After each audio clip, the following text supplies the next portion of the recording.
പിടിച്ചാൽ ആ ഉദിക്കുന്ന സൂര്യനെ കാണാൻ ഞാനുണ്ടാകുമെന്ന് പറയാൻ കഴിയില്ല. അഥവാ സൂര്യൻ ഉദിച്ചു വരികയും ഞാൻ കണ്ണു തുറക്കുകയും ചെയ്തു, പക്ഷേ കിടക്കയിൽ നിന്നും എന്റെ ശരീരം ഉയർത്തി എഴുന്നേൽക്കാൻ എനിക്ക് ശേഷിയുണ്ടാവുമെന്ന് പറയാൻ കഴിയില്ല. എന്റെ ശരീരത്തിൽ ഞാൻ അറിയാതെ കടന്നുകൂടുന്ന ആളുകൾക്ക് കണ്ടുപിടിക്കാൻ കഴിയാത്ത ചെറിയ ചെറിയ അണുക്കൾ എന്നെ ഇത് ഭയപ്പെടുത്തുകയാണ്, ഭീഷണിപ്പെടുത്തുകയാണ്. പനി എന്ന് പറഞ്ഞാൽ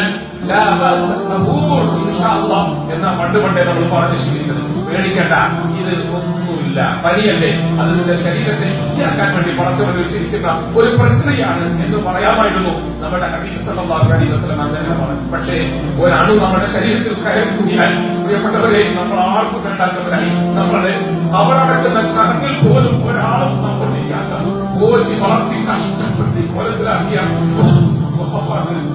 മകന്റെ മയ്യത്തുകൾ കാണാൻ കഴിയാത്തതിലവസ്ഥ, മകന് പാപ്പയുടെ മയ്യത്ത് പോലും കാണാൻ കഴിയാത്തതിലവസ്ഥയിൽ നമ്മൾ ഈ ഭൂമിയിൽ നിന്നും എടുത്തറിയപ്പെടും, ഈ ഭൂമിയിൽ നിന്നും അടക്കം ചെയ്യപ്പെടും. സഹോദര, ശ്രദ്ധിക്കണം. നാളെ എന്ത് സംഭവിക്കും പറയാൻ കഴിയില്ല. ഇന്ന് നമുക്ക് അല്ലാഹു തന്ന ആയുസ്, നമ്മുടെ ആഫിയത്ത്, നമ്മുടെ ആരോഗ്യം, നമ്മുടെ സാമർഥ്യം, നമ്മുടെ കഴിവ് അത് ചങ്ങാത്തത്തിൽ കൊടുക്കരുത്. നിങ്ങളുടെ കൈകളിലുള്ള താൽക്കാലികമായ വികാരങ്ങൾ തീർക്കുന്നതിന് വേണ്ടിയുള്ള ഉപകരണങ്ങളിൽ നശിപ്പിക്കരുത്. വെറുതെ സമുദായത്തിന്റെ ജീവിതം അങ്ങനെ നശിപ്പിക്കാനുള്ളതല്ല. ഇക്കഴിഞ്ഞ ദിവസം ലോകത്തോട് വിട പറഞ്ഞ ഒരു വലിയ ചെറുപ്പക്കാരനെ കുറിച്ചിട്ട് കുറച്ചു മുമ്പേ ഞാനൊരു വീഡിയോ കണ്ടു. എന്റെ മനസ്സിനെ വല്ലാതെ പിടിച്ചു കൊടുത്തു. എന്റെ പ്രിയപ്പെട്ട സഹോദരങ്ങളോട് ഞാൻ ഈ ഖുത്ബയുടെ മിമ്പറിൽ നിന്നുകൊണ്ട് ഇങ്ങനെ പറയട്ടെ, നിങ്ങൾ നെറ്റ് ഉപയോഗിക്കുമ്പോൾ, വാട്സാപ്പ് ഉപയോഗിക്കുമ്പോൾ, ഫോൺ ഉപയോഗിക്കുമ്പോൾ ആവശ്യമില്ലാത്ത പലതിലേക്കും നിങ്ങളുടെ ശ്രദ്ധ തിരിയുകയും അതിലൂടെ നിങ്ങളുടെ മനസ്സ് സഞ്ചരിക്കുകയും അങ്ങനെ നിങ്ങളുടെ വ്യക്തിത്വം നശിപ്പിക്കപ്പെടുകയും നിങ്ങളുടെ ജീവിതം അശുദ്ധമാവുകയും ചെയ്യുന്നതിന് പകരം ഇത്തരം സത്യങ്ങൾ കാണാൻ ശ്രമിക്കും. 33 വയസ്സ് പ്രായമുള്ള ഒരു ചെറുപ്പക്കാരൻ, അതീവ സമ്പന്നനായ ചെറുപ്പക്കാരൻ. ഈ സമ്പന്നനായ ചെറുപ്പക്കാരനെ സംബന്ധിച്ചിടത്തോളം ആരും സുഖിച്ച് മതിമറന്നു. അവർ ഉപയോഗിച്ച വാഹനങ്ങൾക്ക് കൈ കണക്കില്ല, അവൻ അണിഞ്ഞിരുന്ന വസ്ത്രങ്ങൾക്ക് കൈ കണക്കില്ല, അവൻ അണിഞ്ഞിരുന്ന വിഭവങ്ങൾക്ക് കൈ കണക്കില്ല. ഇങ്ങനെയൊക്കെ ആർഭാടപൂർണനായി അടിച്ചു പൊളിച്ച് സുഖമായി ജീവിതം കഴിച്ചുകൊണ്ടിരുന്നപ്പോൾ അഹങ്കാരത്തിന്റെ പേരിൽ ആരെയും അവൻ പരിഗണിച്ചില്ല, ആരെയും അവൻ തിരിച്ചു നോക്കിയില്ല.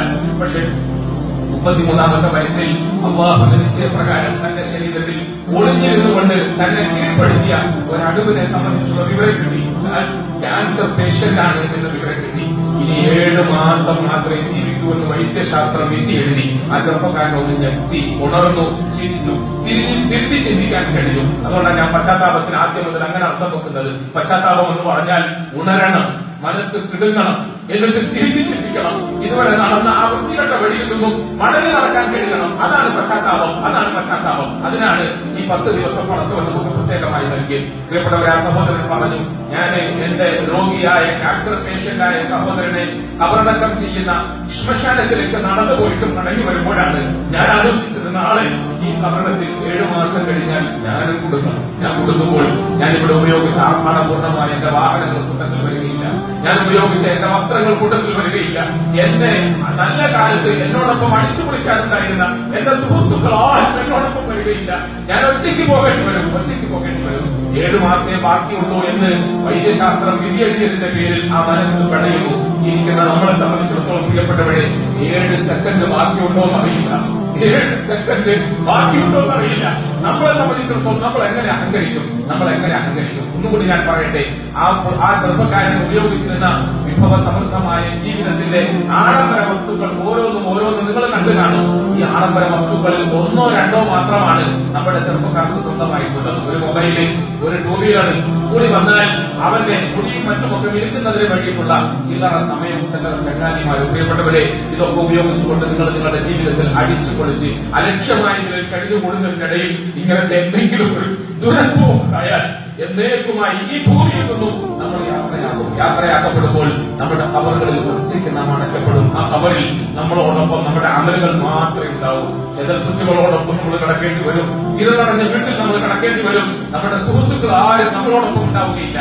ഇങ്ങനെ ഖബറിടങ്ങളിൽ അടക്കപ്പെട്ടു പോകുന്നതിന് മുമ്പായി ഒന്ന് തിരിച്ചു ചിന്തിക്കാൻ, ഒന്ന് തിരിച്ചു വരാൻ ഈ റമദാനിന്റെ 2ാമത്തെ 10-നെ നമ്മൾ ഉപയോഗപ്പെടുത്തണമെന്നാണ് നമ്മുടെ ഹബീബായ മുഹമ്മദ് സല്ലല്ലാഹു അലൈഹി വസല്ലം തങ്ങൾ നമ്മളെ പഠിപ്പിച്ചത്. ഒരു കാര്യം നമ്മൾ മനസ്സിലാക്കണം, ഇത്രയും കാലം അല്ലാഹുവിനെ മറന്നുകൊണ്ട് അല്ലാഹുവിന്റെ കൽപ്പനയ്ക്ക് വിരുദ്ധമായ നിലയിൽ അവന്റെ കൽപ്പനകൾ ഒന്നും ചെവിക്കൊള്ളാതെ അടിച്ചു പൊളിച്ച് ജീവിച്ചിട്ടും അവസാന നിമിഷത്തിൽ ഞാൻ രോഗിയാണ് എന്ന് തിരിച്ചറിയുമ്പോഴെങ്കിലും തിരിച്ചു നടക്കാൻ തയ്യാറാകുന്ന അടിമയെ രണ്ട് കൈയും കെട്ടി സ്വീകരിക്കുന്ന നാളുകൊണ്ട് റബ്ബ് ആ റബ്ബിന്റെ കാരുണ്യം എത്ര വലുതാക്കപ്പെട്ടവരെ. സാധാരണഗതിയിൽ ഇത്രയും നാള് അനുസരണക്കേട് കാണിച്ച ഒരു മകനോട് വാപ്പയുടെ നിലപാടെന്തായിരിക്കും, ഉമ്മയുടെ നിലപാടെന്തായിരിക്കും? ഓട്ടടാ, ഇത്രയും കാലം ഞാൻ പറഞ്ഞിട്ട് നീ കേട്ടില്ലല്ലോ, നീ അനുഭവിക്കും, വന്നപ്പോഴേ മനസ്സിലായിട്ടുള്ളൂ അല്ലേ, അതുകൊണ്ട് നീ അനുഭവിക്കുന്നു പറയേണ്ടതായിരുന്നു. പക്ഷെ നമ്മുടെ റബ്ബ് അങ്ങനെ പറയില്ല.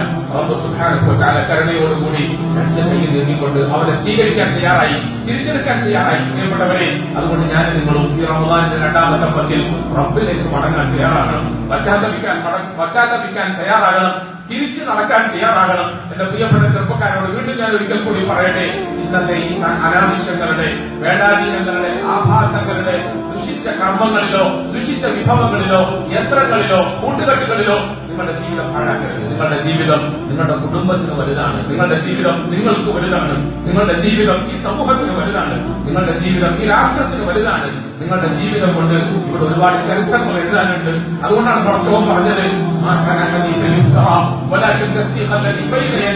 ഞാൻ യൂസുഫിന്റെ ചരിത്രം നിങ്ങൾക്ക് പറയുന്നത് ഒരു കഥയുടെ രൂപത്തിലല്ല, മറിച്ച് നിങ്ങളുടെ ഒക്കെ ജീവിതാനുഭവങ്ങളിലൂടെ കൊണ്ടുകൊണ്ട് ഇവിടെ പുതിയ പുതിയ ചരിത്രങ്ങൾ സൃഷ്ടിക്കാൻ, പുതിയ പുതിയ ചെറുപ്പക്കാരെ വളർത്താൻ, പടച്ചവരെ ഭയന്ന് ജീവിക്കുന്ന, പടപ്പുകൾക്ക് ഉപകാരം ചെയ്യുന്ന നിങ്ങളുടെ യുവത്വം കൊണ്ട് എന്തെങ്കിലും നല്ല സമൂഹത്തിന് സമ്മാനിക്കാൻ കഴിയുന്ന തരത്തിൽ ഒരു പക്ഷേ നിങ്ങൾ പെട്ടെന്ന് ഇവിടുന്ന് പോകേണ്ടി വന്നാലും നിങ്ങളുടെ ഉപകാരം കൊണ്ട് ജനങ്ങൾ നിങ്ങളെ ഓർക്കണം, നിങ്ങളുടെ നന്മ കൊണ്ട് ജനങ്ങൾ നിങ്ങളെ ഓർക്കണം, നിങ്ങളുടെ നന്മ കൊണ്ട് നിങ്ങളുടെ മാതാപിതാക്കളും നിങ്ങളുടെ ബന്ധുസ്ഥാനികളും നിങ്ങൾക്ക് വേണ്ടി ദുആ ചെയ്യണം. അതുകൊണ്ട് ഞാൻ ഇവിടുന്ന് യാത്രയാകുമ്പോൾ ഒന്നുകിൽ ഞാൻ വിട്ടേച്ചു പോയ എന്റെ സാന്നിധ്യങ്ങളായ സന്തതികളൊക്കെ ഉണ്ടാകണം, അതല്ലെങ്കിൽ ഞാൻ ജനങ്ങൾക്ക് പറഞ്ഞു കൊടുത്ത ആയതിലേക്ക് ഇവിടെ ഉണ്ടാകണം, അതുമല്ലെങ്കിൽ ഞാൻ എന്റെ സമ്പത്തോ സൗകര്യങ്ങളോ ഉപയോഗപ്പെടുത്തിക്കൊണ്ട് ഇവിടെ ഒരുക്കിയിട്ട് പോയ ജാരിയത്തായ സദഖയുടെ സൽഫലങ്ങൾ ഇവിടെ ഉണ്ടാകണം. അതുകൊണ്ട് തന്നെ പ്രിയപ്പെട്ട ചെറുപ്പക്കാരെ, ഈ റമദാനിനെ അങ്ങനെ ഒരു തിരുത്തി ചിന്തിക്കലിന്റെ വേദിയാക്കാൻ വേണ്ടി ശ്രമിക്കുക.